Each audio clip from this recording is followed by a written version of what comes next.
नमस्कार, मैं रवीश कुमार। लग रहा है चुनाव के नतीजे इस बार ईसी नहीं ईडी के दफ्तर से घोषित होने वाले हैं।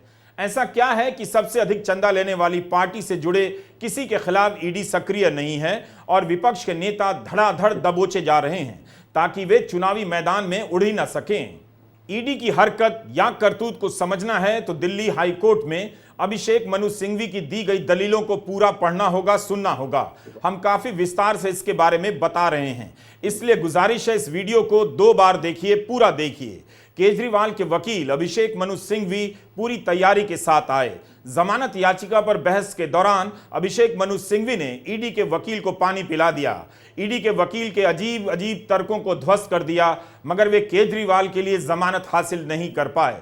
उनकी मुराद बस इतनी पूरी हुई कि सुनवाई हो गई, अपनी बात कह पाए, मगर केजरीवाल को जमानत नहीं दिला सके। अब केजरीवाल की याचिका उसी सुप्रीम कोर्ट के सामने होगी जहां से याचिका वापस ले ली गई थी। केजरीवाल की याचिका इस तरह से तैयार की गई थी कि ईडी को कहना पड़ा कि उसे जवाब देने के लिए 3 हफ्ते का समय चाहिए। सोचिए, इस केस की 2 साल से जांच चल रही है, फिर भी सिंघवी ने याचिका में ऐसा क्या लिख दिया होगा कि ईडी को 3 हफ्ते का समय चाहिए था? क्या इसलिए कि केजरीवाल को जेल में रखना है किसी तरह ज्यादा से ज्यादा समय तक, ताकि चुनाव बीत जाए? 21 मार्च को अरविंद केजरीवाल गिरफ्तार किए गए, 22 मार्च को रिमांड पर भेजा गया, आज 27 मार्च है। आखिर केजरीवाल के वकील अभिषेक मनु सिंघवी ने ऐसा क्या लिख दिया याचिका में कि इस पर जवाब देने के लिए ईडी को 3 हफ्ते का समय चाहिए? दिल्ली हाईकोर्ट में आज केजरीवाल की जमानत याचिका पर बहस हो रही थी। हाईकोर्ट में ईडी के वकील SV राजू ने कहा, हमें याचिका की कॉपी कल ही मिली है। उन्होंने कहा कि केजरीवाल की ओर से दाखिल की गई मुख्य याचिका पर जवाब देने के लिए 3 हफ्ते का समय चाहिए और अंतरिम एप्लीकेशन पर जवाब देने के लिए भी उचित समय दिया जाना चाहिए। वकील अभिषेक मनु सिंघवी ने कहा, यह एक बेहद अजीब और मोटिवेटेड पॉइंट है। यह व्यक्ति जेल में है। 23 मार्च को याचिका फाइल हुई थी, कल रात उसकी खामियों को ठीक किया गया और आपको कॉपी दे दी गई। जवाब देने का कोई मतलब नहीं। इस पर ईडी के वकील राजू ने कहा कि आप कैसे तय कर सकते हैं कि जवाब देने की जरूरत नहीं। जस्टिस स्वर्णकांता शर्मा ने कहा कि मैं इस मामले में नोटिस जारी करूंगी, मुझे इस मामले में जवाब चाहिए। अंतरिम राहत पर मैं जल्दी डेट दूंगी। इस पर सिंघवी ने कहा कि मैंने 28 मार्च को खत्म होने वाली रिमांड को चुनौती दी है। हमारी मांग है कि रिमांड के आधार पर फैसला दें। इसमें किसी के जवाब की फाइल की जरूरत नहीं है। यह मामले को लटकाने वाली बात है। मैं मांग कर रहा हूं कि आप आज फैसला करें। एक ऐसा मामला जो रिमांड के आधार को चुनौती देता है, उसे आज ही सुना जाए। इसके पीछे कई बड़े कारण हैं। सिंघवी ने कहा कि सुनवाई करनी है या नहीं, यह आपका अधिकार है। इस पर किसी को जवाब फाइल करने का सवाल नहीं उठता। इस पर त्वरित फैसला देने की जरूरत है। अभिषेक मनु सिंघवी आज पूरी तैयारी के साथ अपना पक्ष रख रहे थे। उनकी बात भारी पड़ती लग रही थी। जस्टिस शर्मा ने फैसला सुना दिया कि पूरक सूची पर सुनवाई पूरी कर लेने के बाद आज ही इस पर सुनवाई होगी। आखिरकार सुनवाई हुई और अभिषेक मनु सिंघवी ने कहा कि केजरीवाल की गिरफ्तारी का मामला संविधान के बुनियादी ढांचे पर प्रहार है। हाईकोर्ट में केजरीवाल की लीगल टीम की ओर से कहा गया कि केजरीवाल की गिरफ्तारी और उनकी रिमांड गैर कानूनी है, इसलिए केजरीवाल को फौरन रिहा किया जाना चाहिए। सिंघवी ने कहा कि कोर्ट को ईडी की इस गैर कानूनी और असंवैधानिक कार्रवाई को निरस्त कर देना चाहिए। ईडी ने जिस तरह से केजरीवाल को गिरफ्तार किया है, उसमें बदले की भावना दिखाई देती है। यह कार्रवाई केजरीवाल के राजनीतिक उत्पीड़न और प्रताड़ना के लिए की गई है। अपनी याचिका में सिंघवी ने दलील दी है कि पीएमएलए के सेक्शन 19 के तहत जो अधिकार मिला है, उसका ईडी ने उल्लंघन किया है। ईडी ने केजरीवाल के मौलिक अधिकारों और मानवाधिकारों का बिना रोक टोक उल्लंघन किया है। सिंघवी की याचिका की कानूनी भाषा कमाल की होती है। उसका त्वरित अनुवाद जरा मुश्किल है, लेकिन उन्होंने केजरीवाल की गिरफ्तारी को मौलिक अधिकार और मानवाधिकार के उल्लंघन से जोड़ दिया। हमने इसके बाद देखा कि पीएमएलए के सेक्शन 19 में क्या लिखा है, जिसके नहीं मानने की बात सिंघवी कोर्ट के सामने कर रहे थे। सेक्शन 19.1 में लिखा है कि अगर केंद्र की सरकार की तरफ से निदेशक, उपनिदेशक, सहायक निदेशक या किसी भी अधिकृत अफसर के अधीन कोई सामग्री है और उसके पास मानने का कारण है, तो उन कारणों को अनिवार्य रूप से लिखित रूप में दर्ज करना होगा। और इस एक्ट के तहत अगर अफसर को कोई भी व्यक्ति दोषी नजर आता है तो वह उसे गिरफ्तार कर सकता है और जितनी जल्दी हो सके उसे बता देगा कि किस आधार पर गिरफ्तारी हुई है। कई कानूनविदों के मुताबिक सेक्शन 19 की भाषा अस्पष्ट है, मगर ईडी के मामले में जितनी भी सुरक्षा आरोपी को हासिल है, किसी आरोपी को इसी धारा से वो मिलती है। सेक्शन 19 को पढ़कर यही लगता है कि गिरफ्तारी का कारण अनिवार्य रूप से लिखित रूप में दर्ज तो होगा, मगर लिखित रूप में आरोपी को नहीं दिया जाएगा। यह सवाल आपको पूछना चाहिए कि जब गिरफ्तारी का कारण दर्ज किया जाना अनिवार्य है तो उसे आरोपी को क्यों नहीं दिया जाना चाहिए और अनिवार्य क्यों नहीं होना चाहिए। सब कुछ अफसर की मर्जी पर छोड़ दिया गया है, इसलिए कई बड़े बड़े वकील ईडी को खतरनाक मानते हैं। दोस्तों नमस्कार, मेरा नाम है संजीव प्रताप और आप देख रहे हैं अपना पसंदीदा यूट्यूब चैनल द खबरीलाल। आज फिर हाजिर हूं एक और धमाकेदार वीडियो के साथ। जी हाँ, ये वीडियो भी बिल्कुल वैसा ही है जैसा आपने थंबनेल देखा है। बस कुछ देर इस वीडियो में बने रहिए, बिना स्किप किए पूरा वीडियो देखिए और अपने दोस्तों और चित परिचितों के साथ शेयर करना इस वीडियो को न भूलें। तो अब बिना वक्त गवाए चलते हैं इस वीडियो में आगे। ड्रैकोनियन कहते हैं। ड्रैकोनियन शब्द प्राचीन ग्रीस में एथेंस शहर के एक कानून निर्माता के नाम से आता है। ड्रैको छोटे छोटे अपराध के लिए बड़ी सजा देने के लिए जाना जाता था। मौत की सजा देने में ड्रैको खास तौर पर आगे रहता था। कहते हैं पत्ता गोभी चुराने पर भी मौत की सजा मुकर्रर कर दी गई थी। वैसे ड्रैको शब्द का मतलब ड्रैगन होता है। मुझे तो ड्रैको सुनते ही ड्रैकुला की याद आ जाती है। ईडी का भय अब भूत बन चुका है। इसके डर से लोग थर थर कांप रहे हैं। कांग्रेस के खासकर तुरंत भागकर बीजेपी में चले जाते हैं। ऐसा लगता है कि उनके पीछे ईडी नहीं ड्रैकुला आ गया है। जब ड्रैकोनियन बता दिया तो थोड़ा ड्रैकुला का भी बता देते हैं। ड्रैकुला दीवारों पर रेंगने वाला एक पिशाच है और जिसे भी काटता है वो भी ड्रैकुला बन जाता है। आप भी खून के प्यासे वैम्पायर बन जाते हैं और ड्रैकुला की हर गतिविधि को सही बताने लग जाते हैं। जैसे व्हाट्सएप अंकिल एक तरह के ड्रैकुला है, ये जिसे भी काटते हैं वो इन्हीं के जैसा हो जाता है। समय आ गया है कि व्हाट्सएप के ड्रैकुला से आप तुरंत सावधान हो जाएं। इस दौर में यही सब याद आता है, यही सब रूपक नजर आते हैं। आज कोर्ट में बहस लंबी चली और मामला जटिल भी है, इसलिए ड्रैगन और ड्रैकुला के सहारे हमने छोटा सा एक ब्रेक ले लिया। लेकिन अब आपका ध्यान फिर से चाहता हूं और गुजारिश है कि इस वीडियो को पूरा देखिएगा। हिंदी के अखबार वैसे ही इस पूरे मामले पर गोबर लीप देते हैं, कुछ पता ही नहीं चलेगा कि क्या कहा गया और क्या नहीं कहा गया। आप अभिशप्त हैं हिंदी के दर्शक होकर भी हिंदी के रद्दी अखबारों को खरीदने और पढ़ने के लिए। तो हम सेक्शन 19 की बात कर रहे थे। आप ही सोचिए, ईडी के अफसर के पास अगर यह मानने का पर्याप्त कारण है कि अमुक व्यक्ति अपराध में शामिल है तो वह गिरफ्तार किया जा सकता है। जब वह मौखिक रूप से बता सकता है कि क्यों गिरफ्तार हो सकता है तो लिखित रूप से क्यों नहीं बता सकता। इस तरह की छूट भारत जैसे देश की एजेंसी को कैसे दी जा सकती है, जहां फर्जी मामलों में फंसाने को कोई भी बुरा नहीं मानता और फंसाने के बाद लोरी सुनाता है कि जेल जाइए, कानून में विश्वास जताइए और फैसले का इंतजार कीजिए। फर्जी मामले में फंसाने वाले अफसरों को कोई सजा भी होती है।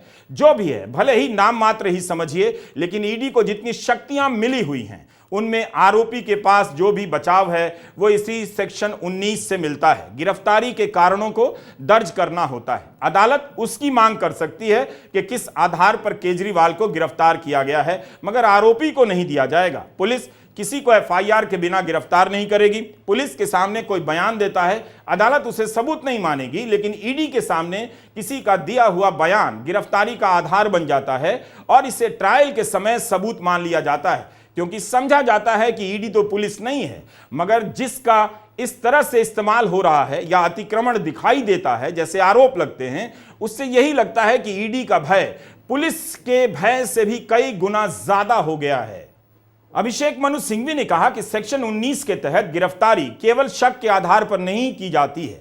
गिरफ्तारी का कारण बहुत पुख्ता होने चाहिए, क्योंकि जमानत मुश्किल से मिलती है। गिरफ्तारी तभी हो सकती है जब ईडी के पास ऐसे साक्ष्य हों जिन्हें देखकर यही लगे कि जिसकी गिरफ्तारी हो रही है वो आरोपी है और उसमें दम है। जैसा कि आप जानते हैं, पीएमएलए के तहत ईसीआईआर यानी एफआईआर की कॉपी या कंप्लेंट की कॉपी देना अनिवार्य नहीं है। बहुत से कानूनी विशेषज्ञों ने इसे लेकर आलोचना की है। इसे सुप्रीम कोर्ट में चुनौती दी गई है और इस पर अदालत के फैसले का इंतजार हो रहा है।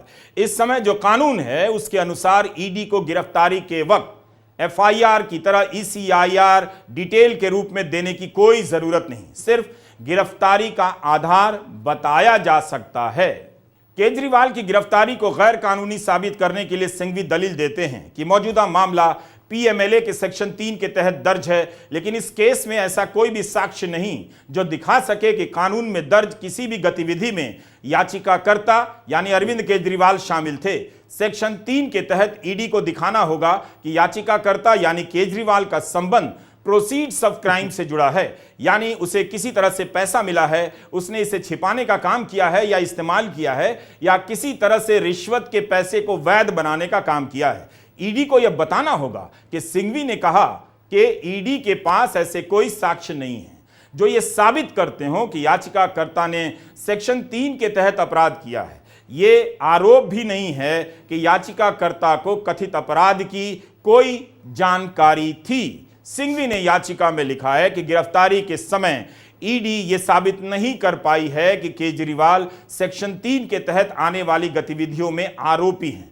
आम गिरफ्तारी से अलग पीएमएलए के सेक्शन 19 के तहत अधिकारियों के ऊपर बहुत बड़ी जिम्मेदारी होती है। सिंघवी ने लिखा है कि ईडी के अधिकारियों ने सेक्शन 19 का उल्लंघन किया है और ऐसी गिरफ्तारी कानून के समक्ष गैर कानूनी है। आपको दिखाना होगा कि गिरफ्तारी क्यों जरूरी है। सिंघवी ने लेवल प्लेइंग फील्ड, समतल जमीन और संविधान के मूल ढांचे पर प्रहार की बात कोर्ट के सामने रखी। यही बात उन्होंने चुनाव आयोग के सामने रखी थी। सुनवाई शुरू होने के बाद सिंघवी ने कहा कि कोई भी मुख्यमंत्री गिरफ्तार हो सकता है, मगर सवाल टाइमिंग का है। सेक्शन 50 के तहत बयान नहीं लिया गया है, बिना बयान गिरफ्तारी हुई है। उन्होंने जज से कहा कि आपने बताया है कि स्टेटमेंट इंक्वायरी के नेचर की है, छानबीन के दौरान मिली जानकारी और उस पर प्रयुक्त विवेक के आधार पर गिरफ्तारी हुई है। यह मूल ढांचे पर आक्रमण है। आपका उद्देश्य है मुझे और मेरी पार्टी यानी अरविंद केजरीवाल और आम आदमी पार्टी को अस्थिर करना। सिंघवी की दलीलों में उनकी वकालत का अनुभव आज बढ़ चढ़कर बोल रहा था। वे आज ही केजरीवाल की रिहाई पर अड़ गए थे। कोर्ट की दलील यही रही कि ईडी को भी अपनी बात रखने और सुनने का मौका मिलना चाहिए। सिंघवी ने कहा बिल्कुल मिलना चाहिए, लेकिन हमारी याचिका पर जवाब फाइल करने की कोई जरूरत नहीं है। हम रिमांड पर बहस कर रहे हैं। स्वतंत्रता के मामले में एक दिन की जेल भी बहुत लंबी हो जाती है। या तो आप स्वीकार करें या खारिज कर दें। ईडी के वकील को अलग से जवाब देने की कोई जरूरत नहीं।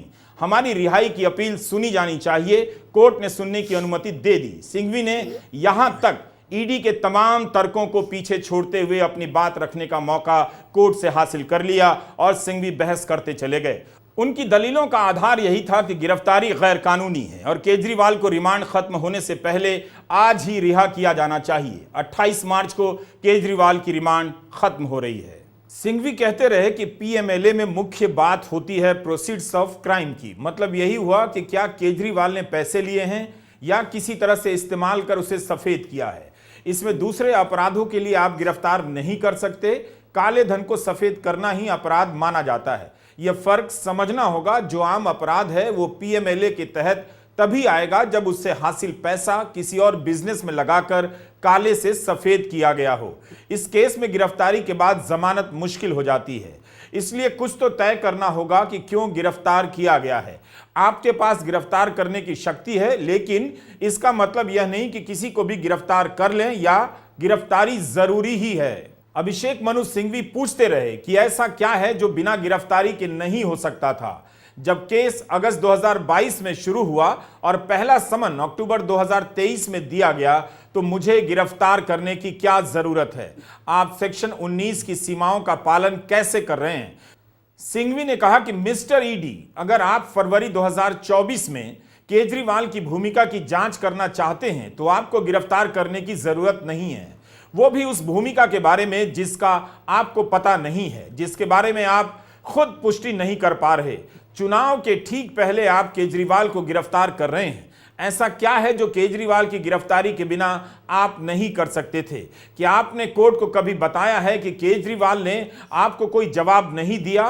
किस बात पर आपको गिरफ्तार करना है? कुछ नहीं है। आप एक दिन अचानक ये नहीं कह सकते कि मैं गिरफ्तार करना चाहता हूं, कि मेरे पास गिरफ्तार करने की शक्ति है, मेरी इच्छा है और इसलिए मैं गिरफ्तार कर रहा हूं। सिंघवी ने कहा कि जब से ईडी एक्टिव हुई है तब से एक शब्द जिसका सबसे ज्यादा दुरुपयोग हुआ है वो है असहयोग। उन्होंने तर्क किया कि क्या यह कहा जा सकता है कि डॉक्टर सिंघवी आप कबूल नहीं कर रहे हैं या खुलासा नहीं कर रहे हैं, इसलिए आप सहयोग नहीं कर रहे हैं और हम आपको गिरफ्तार कर लेंगे। ऐसा करना आर्टिकल 20 और 21 पर सीधा हमला है। उन्होंने कहा कि हिरासत में की गई पूछताछ असहयोग पर ही आधारित होती है। सिंघवी ने बहस के दौरान ईडी के मामलों में अदालतों की उदासीनता पर भी टिप्पणी कर डाली। उन्होंने कह दिया कि मुझे खुशी है कि कम से कम 1 या 2 कोर्ट तो ऐसे हैं जिन्होंने इस कार्य पद्धति पर कहा है। आमतौर पर कोर्ट ईडी नाम की होली काऊ को छूना भी नहीं चाहते हैं। सिंघवी ने कहा कि आप नॉन ट्रायल प्रारंभिक स्टेज पर हैं, सब कुछ मान लें तो भी आपको गिरफ्तारी की जरूरत दिखानी होगी। अगर गिरफ्तारी के बिना मकसद पूरा हो जाता है तो आप गिरफ्तारी नहीं करें। यह मुख्यमंत्री के मामले में 10,000 बार जरूरी है। सिंघवी ने कहा कि आप कह रहे हैं कि मैं सबूतों से छेड़छाड़ कर सकता हूं। इस तर्क से तो यह भी हो सकता है कि मैंने पहले ही छेड़छाड़ कर दी हो। सिंघवी ने उन बयानों की भी धज्जियां उड़ा दी जिसके आधार पर गिरफ्तारियां की जाती हैं। उन्होंने कहा कि किसी के बयान पर आप गिरफ्तारी नहीं कर सकते। पहले चरण में केजरीवाल के खिलाफ कुछ भी नहीं मिलता है। कुछ अन्य लोगों के बयान लेने के बाद आप चरण 3 पर पहुंचते हैं, जो है किसी एबीसी को गिरफ्तार करना। उसके बाद उस पर दबाव बनाया जाता है, उससे बेल के लिए याचिका डलवाई जाती है। 5वें चरण में एडिशनल सॉलिसिटर जनरल कहते हैं बेल का विरोध करने का कोई कारण नहीं है, फिर आदमी को बेल मिल जाती है। 6ठे चरण में वो बाहर आकर केजरीवाल के खिलाफ बयान दे देता है और उसके बाद उसे माफी मिल जाती है। सिंघवी ने कहा आबकारी मामले में हर राजनीतिक गिरफ्तारी में यही हुआ है, यह बहुत चिंता की बात है। It is blowing to smithereens the constitutional safeguards. Hindi में ऐसे कहेंगे कि जो भी संवैधानिक सुरक्षा मिली है उसकी चिंदी चिंदी हवा में उड़ गई है। सिंघवी की इन दलीलों से दिल्ली शराब घोटाले में गिरफ्तारी, सरकारी गवाह और उनके बयानों का हाल नजर आ जाता है। आखिर कोई तो सोचेगा कि जो व्यक्ति सरकारी गवाह बना है, जिसे इसी केस में जमानत मिली है, जिसमें मनीष सिसोदिया को 1 साल से जमानत नहीं मिल पा रही, वो आदमी जमानत पर बाहर आता है, उसकी कंपनी बीजेपी को 50 करोड़ रुपए का चंदा देती है। क्या यह किसी को भी नहीं दिखेगा? इसके बाद सिंघवी शराब घोटाले में गिरफ्तार और सरकारी गवाह बनने वाले राघव मगुंटा और शरद चंद्र रेड्डी के बयान की धज्जियां उड़ाने लगते हैं, जिसके आधार पर केजरीवाल की गिरफ्तारी हुई है। सिंघवी कहते हैं कि फरवरी 2023 में राघव को गिरफ्तार किया जाता है। उसने 4 बयान दिए, चारों में केजरीवाल का नाम नहीं लिया। इन चारों बयानों को ईडी दबा देती है। जुलाई में बयान आता है जिसमें केजरीवाल का नाम लिया जाता है। क्या यह सही है? चूंकि आज आप ईडी हैं, इसलिए आप क्रिमिनल लॉ को उल्टा ही कर देंगे, सिर्फ इसलिए कि केजरीवाल को गिरफ्तार करना है। किसी तरह से आप एक बयान ले आते हैं। इस केस में जमानत कब मिलती है वो तारीख देखिए। ईडी कहती है हम जमानत का विरोध नहीं करेंगे। आपने कितने ऐसे केस में कहा है जमानत का विरोध नहीं करेंगे? अंत में यह आदमी सरकारी गवाह बनता है और बेल मिल जाती है। इसलिए जब हर बात रिकॉर्ड पर है तो जवाब क्या देना है, यह तो हर चरण में साफ साफ दिख रहा है। इन्हें देखने की जरूरत है। अगर मुझे कोर्ट से संरक्षण नहीं मिलेगा तो मैं कहां जाऊंगा? संवैधानिक अधिकार का सबसे बड़ा संरक्षक है आर्टिकल 226।